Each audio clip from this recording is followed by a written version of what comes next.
आज हम लोग यहाँ पर पहले श्री गणेश और बाद में देवी की पूजा करने के लिए एकत्रित हुए हैं। श्री गणेश को इस महाराष्ट्र में विशेषतः बहुत माना जाता है, क्योंकि यहाँ पर स्वयंभू अष्टविनायक है। अब लोग ये भी कह सकते हैं कि गणेश नाम की कोई चीज़ नहीं थी, और ये भी कह सकते हैं कि ये स्वयंभू अष्टविनायक नहीं है।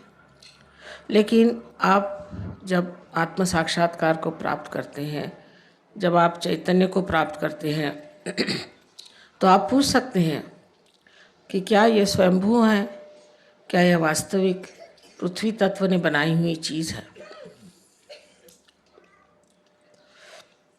गणेश के अनेक चमत्कार सहयोग में हुए हैं। विशेष करके एक दो हमारे फोटोग्राफ्स है, अगर आप उन्हें देख लीजिए तो आप हैरान हो जाइएगा कि किस तरह से उन्होंने अपने दर्शन दिए हुए हैं। गणेश की जो विशेषता है वो यह है कि वो हर चक्र पे विराजमान। सबसे पहले गणेश की ही स्थापना की गई थी, और गणेश जो है वो पवित्रता को फैलाने के लिए संसार में है, कि पहले सारा संसार पवित्र हो जाए। सबसे बड़ी चीज़ है पवित्रता। अगर पवित्रता नहीं रहेगी तो कोई सा भी सृजन नहीं हो सकता। अब समझ लीजिए, अगर कोई पेड़ है और उसके आसपास का वातावरण दूषित हो जाएगा तो वो पेड़ मर जाएंगे। इसी प्रकार इस सारी सृष्टि का जो वातावरण है उसे पूर्णतया शुद्ध करने के लिए ही श्री गणेश की स्थापना की गई थी।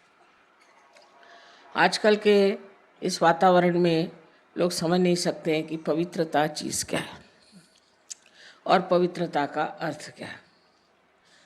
यही गणेश आगे जा कर के आपके आज्ञा चक्र पे ईसा मसीह के रूप से प्रकट हुए थे।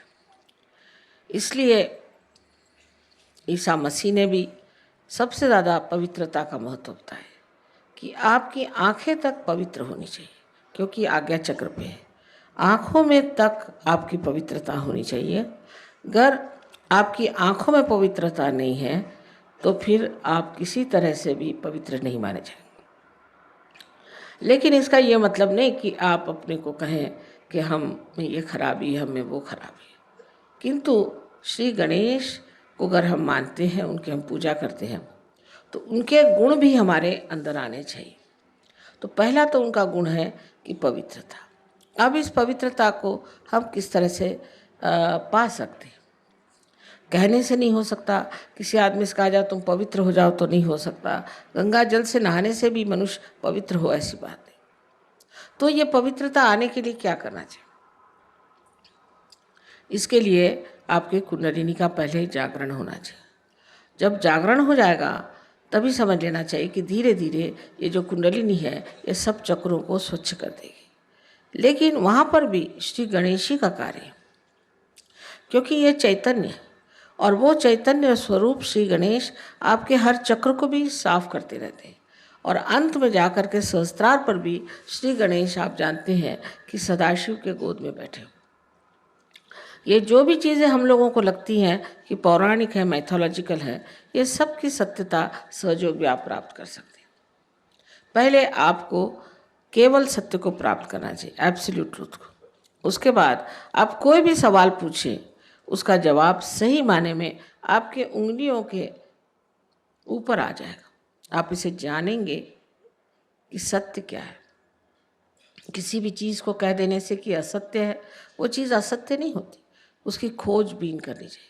बड़ी ये गहरी चीज़ें हैं, और श्री गणेश का कार्य तो अत्यंत अत्यंत गहरा है। और वो एक चिर बालक है। उनमें जो अबोधिता है, इनोसेंस है, वो एक चिर बालक है। वो बालक स्वरूप है। क्राइस्ट ने कहा है कि if you have to enter into the kingdom of God you have to become like children. इसका मतलब बच्चों में जो निश्चल स्वभाव होता है वो हमारे अंदर आना चाहिए।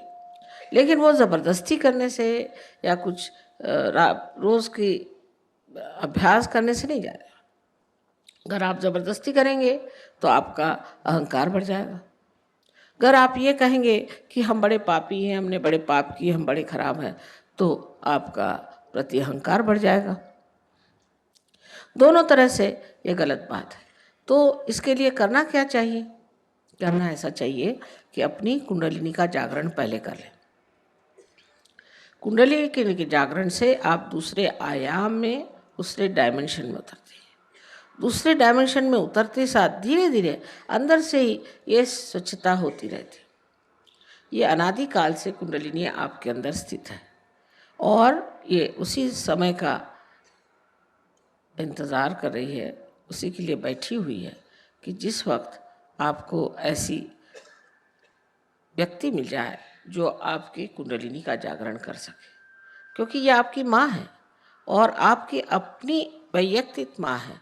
वो आपके बारे में सब कुछ जानती है और जिस प्रकार आपकी माँ ने आपको जन्म देते वक्त सब तकलीफ़ें खुद उठाई, वो कुंडलिनी ही सारी तकलीफ़ें उठा देती है और आप इस आत्म साक्षात्कार को प्राप्त होते हैं।